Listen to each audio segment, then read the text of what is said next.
Okay, I'm now. just asking for some money here, Ron. Really, who you talking to? This is, she's from Congressman Rogers' office. Today, we had them early here, and one of them's going to be here. That's, Larry Lanning and John Whitaker with the Veterans Outreach. They can explain all what they're about, and probably they have some material to pass out, whatever. Every which one of them wants to come up here and get started, or both of them, just come on up.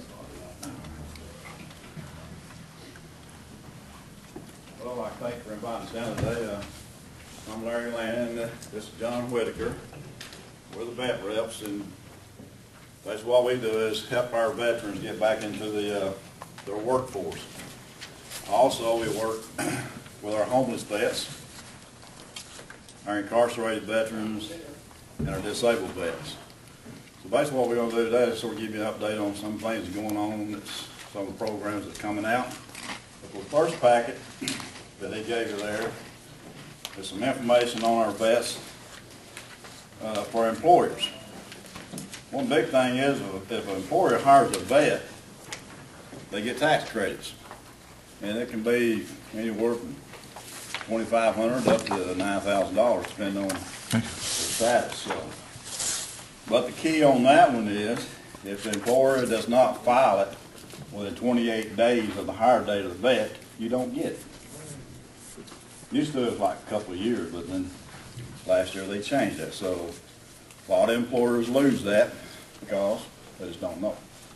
That's a key thing on the hiring a vet to get the tax credits. We help with the paperwork on that. We can send you the paperwork. But the key on that one too, it don't go to the IRS. It goes up to Frankfurt. They do what they need to do with it, and then they send it back to the employer. So this is what you can get for your credit. The other big program for our vets is the on-the-job training program. This gives a vet an opportunity to use this GI Bill or her GI Bill while they're being trained by an employer. The VA requires them to do that for at least 6 months, or it can't be no more than 24 months. But that's a good way to help the vet supplement their income to support their families while they're trying to get back on their feet. It could be a little bit over $1,100 a month off their GI Bill, and plus they're getting their salary that's been paid by the employer. So it's an excellent program to help the vet. It's their money. It's just one of them programs, you use it or you lose it. And a lot of the vets lose it because they just don't think they need to use it at the time. Might need it for school later on. But that is another one of the big keys that we use with employers on hiring our vets. The other is this and that. Like I said, I don't want to bore you with a lot of stuff. Just want to give you a little idea about Eastern Kentucky and our veterans. Eastern Kentucky has the highest population of veterans than anywhere in the United States per capita. And that says a lot for the patriotism of our young men and women up here in Eastern Kentucky. 10% of the population up here are veterans. And so in the 5th District, there's about 48,000 veterans. And so we got a lot of vets. We got a lot of disabled vets. There's probably over 5,000, 6,000 disabled vets. And that's probably more than that. We know of at least 1,500, the ones that come through the center that we've known from time to time. So we really got a big push too trying to get a VA medical hospital up here in Eastern Kentucky. Right now you got the VA clinic in Prestonsburg, and you got a VA clinic over in Hazard, and I believe they got one down in Somerset, and they got one up in Moorhead. But to get any major care, they got to go to Huntington, Lexington, or down in Johnson City. That's over 100 miles. A lot of you vets, you know at Eastern Kentucky, it's not like you can catch a bus and run down to the center and catch a bus to get back home. Transportation is a problem for our vets up here in Eastern Kentucky. But we got DAV groups in Hazard and around the other areas up in Prestonsburg that will take the vet to the hospitals and bring them back. So we do have a lot of support, and we appreciate what people do out here in supporting our vets. So you do a super job of doing that, but there's so much that needs to be done. One good news, when they got the unemployment report out the other day, I think the nation's somewhere 7%, a little over 7%. But for veterans nationwide, it's around 6%. So the veterans are doing pretty good there. But like I said, we do also work with our homeless vets. They're building a 25-bed shelter for the homeless over in Pikeville. The building is built, and they should have it up and running by the end of the year, which that's going to be a big help. Right now, you got Corner Haven, I believe it, Corner Haven, John, in Hazard, Yes. that supports the vets in this area. I'm not sure if they got a homeless shelter down here or not, but usually in Hazard. And then we've got the Westcure up in Pikeville that supports the homeless vets up there. But as much as God has blessed this country, there should be no homeless. We should definitely not have any homeless veterans. So we're working, and right now they got a big push to get a medical center up here in Eastern Kentucky. There's over 70,000 signatures. You may have seen the sheets going around. If you've signed it one time, don't sign it again, because it voids your name out if you do it more than once. So. But they've got over 70,000 signatures requesting our representative in Congress to try to get some type of medical center up here in Eastern Kentucky. Another proposal they're looking at too that would be a big plus is to get a couple of these major hospitals to dedicate maybe a floor or 2 floors for our veterans. We'll try to get to the medical center in Pikeville, the hospital in Hazard. I think there's a couple floors there they're trying to do, and a couple floors down in London, and I think there's a hospital in Pikeville they was going to try to get something. So there's some things going on, but it just takes time. But we would like to have a VA medical center up here in Eastern Kentucky for our veterans. So that's some of the things that's on this. Like I said, didn't want to bore you with a lot of numbers, but did want to update you on some of the things going on with our vets. One of the other sheets that he's going to pass out to you, I guess, is the Growing Warriors. You may already have it. That's something that's sort of new. Mike Lewis, he's down in Richmond. He's been up in here and talked to us many, many times. And they've got something started over Big Sandy in Prestonsburg. It's where they've got greenhouses and they've got agriculture departments designating areas for vets to work and produce the products. He's out in Arkansas this week working with Walmart, and they're marketing it to buy the products that the vets produce, and then in their produce section or vegetable stuff, have a section that says grown by our warriors, our heroes. So there's a lot of good things going on, and I was at the VA Summit last week up in Huntington, West Virginia, so we're doing the same type thing, and farming is good therapy as well. It's a good career, but it's good therapy for disabled vets. If you know anybody that's be willing to, what they would like to do is if they can get the land so the veterans can grow maybe a couple acres of sweet potatoes, corn. That's how the West Virginians sort of doing it. If they make the products, the state will buy it. You got a lot of agencies that buy a lot of food for them, hospitals, schools. But they said if they'd grow it, they'd buy it. So that's some of the things that's going on that we're trying to get our disabled vets back into the workforce. And like I said, it's good therapy for them as well. Another program right now that's working with the homeless vets. We have the vets disabled. It's called the Homeless Veterans Vocational Regeneration Program. It's where they got a disability and they can show that, then they've got grant money now to get these vets into permanent housing. So if you know a homeless vet, let one of us know, or the contact numbers here, and we'll get with that vet and see if we can't get them into a permanent housing. So that's some other good stuff going on. And this weekend, I know it's, I think Penny was here at the last one. She's a vet. Right. I think so. And I think they did a cookout for Clay County.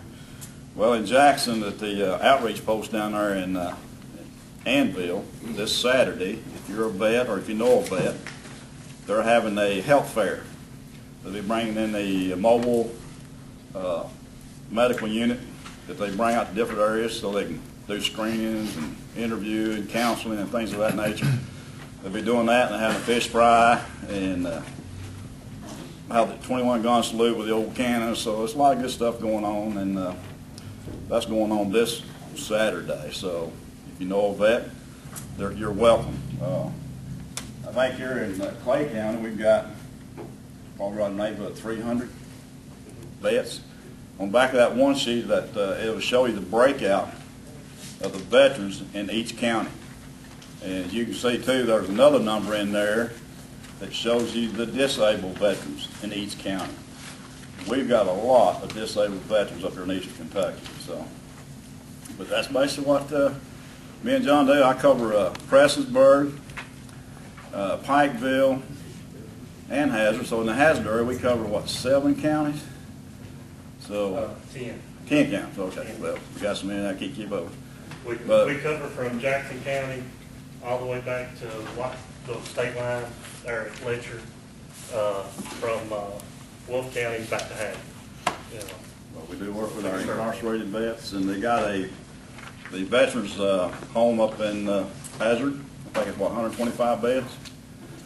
We got a lot of good things out here, but we need more. Well, I know everybody said, you know, they need more, but just think about the vets and where they've been and what they was willing to do.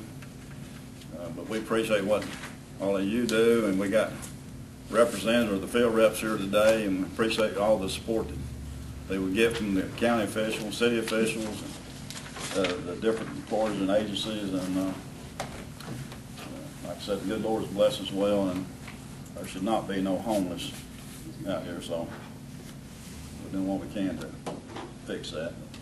And John might tell you a little bit about the coal miners and some things going on with that, or what we're doing. Well, I don't want to step on Philip's toes with that. Do you want to mention something? Well, right now we've started an initiative where we're doing an internship program with the dislocated NEG coal miners. We have probably 10 to 20 here in the county that we're working with, but it's over the 23 county area that EKCF covers.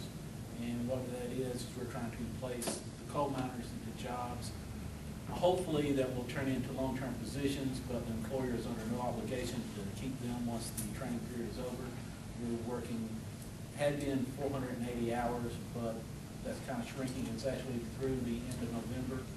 I think coming Monday there'll be like 11 weeks left. But we're trying to place the coal miners with employers. We've got half a dozen or so commitments here in Clay County so far, but it just started this past Friday. Yeah. So we're really trying to get a push on that. The whole 23 county region is really focused on trying to get the coal miners to work. So this is just another initiative we're trying to. And it's 12 weeks. They're not responsible for any UI or workers' comp. Yeah, that's correct. I mean, they actually will work with employers. They'll get paid through Daniel Boone Community Action. We will cover their expense until they decide to hire them, hopefully full time, and then of course they would take over that themselves. But yeah, there's no obligation at all from the employer part other than to supervise and let the person work and hopefully show that they're an employee worth keeping. So appreciate that. Like I said, we would like for employers, when they hire a vet, if they would call one of us. That way we can help with paperwork on the OJT. We'll write it up, send it to the approving authorities out of Versailles, Kentucky. It's with KCTCS, and once we find a vet that wants to use that OJT and the employer is willing to train them, because it's not a hard process, it's a win-win for both parties. But they have to come out and do a site visit to make sure the vet's working there, he's being trained, and somebody's keeping records of the training. But it's a super program for them to supplement their money and use it's their money. It's like a savings account. It's there. If you don't use it, it's going to be gone. So I think they got like 15 years to use it. On the old GIB it was 10. So just some of the benefits we got. So you got any questions, we'll answer them all. We'll be here when it's over. And that's about all I have. You have anything to add to that, John? Well, I'd just like to say if any of y'all know any veterans, especially this Saturday, because they're going to be veterans representatives, and I know at the VA clinic in Hazard, they're going to be up there at the Jackson at the health fair, encourage him to go. Because there are a lot of veterans out there who maybe having issues or problems with claims, but they don't know who to get in touch with, or they're just kind of fed up with the long process. Have them go down there. We went last year. It's just homey. It's just going to be a really good environment for someone who may be having that to get involved with, and they will help them out while they're down there. Just encourage them to go to that, because it's not far from here to go, and it's a good time for them to get face to face with people who can help them. Was that in Anvil? And yeah, at the Institute, at the old little old school there. Yeah. Anvil Institute? Yes. Okay. Well, I do have a question. Do you all advertise any of these things in the newspapers, on the radio? But sometimes it's hard to reach people. Like these flyers, I can see them like sticking in the window at Walmart or on the bulletin boards. Do you have somebody who's doing that? We can't do that. They kind of, because we're with the state, they kind of hold us to where we had to. But anything that we give you, We can do whatever we can you, do with it? Okay. whatever you wish, or if you plan to present it, I cannot tell you how to use that. One other thing on that OJT, if you've got a vet that's been hired recently, or you know employers hired a vet, they can backdate that 12 months. So if a vet's come on board and it's been there for 2 months and just find out about the program, well, we can go in and do the write-up for the OJT. If it gets approved, then they will back pay them. And they can do that in the first 12 months of their hire date. But a lot of your vets won't ask for help. They just won't ask. So we got to find them and search them out and send them where they need to go. But a lot of them say, I just do my job. So. Another thing I wanted to say too is about like if you've got you're trying to get signatures for that to get a VA hospital here in this area. Has anybody tried the online petitions? I mean, They go online. There's a website. I think it's the Eastern Kentucky Hospital. I can get that. The guy he's an 84-year-old Korean vet, very active. Well, about 2 weeks ago, he was in an accident in Pikeville. Now he's laid up over in the Pikeville Medical Center, 4 broken bones and a broken back. So, but he was really big on he sends the list. When he gets 100 pages, he takes that and he sends it certified mail to Representative Rogers' office. He sends it to Senator McConnell and Senator Rand Paul. He does that. He's been doing that for the last 2 years. But now they've got 70,000 signatures. You'll probably see him if you've got some type of event going on. You probably get the person hollering at you, hey, you signed this yet? But I can get you the information. They may be at the counties. That's usually where we take the sheets over there, and then a lot of the counties are very supportive, keeping that there so that people, when they come in, they can sign. So it's just hard getting around to all the places but I can get that information for you. But you can go online and do it online. Pretty much all I got, sir. Any other questions? Anybody have any more questions for him? Appreciate all your help, buddy. Glad to have you guys back over.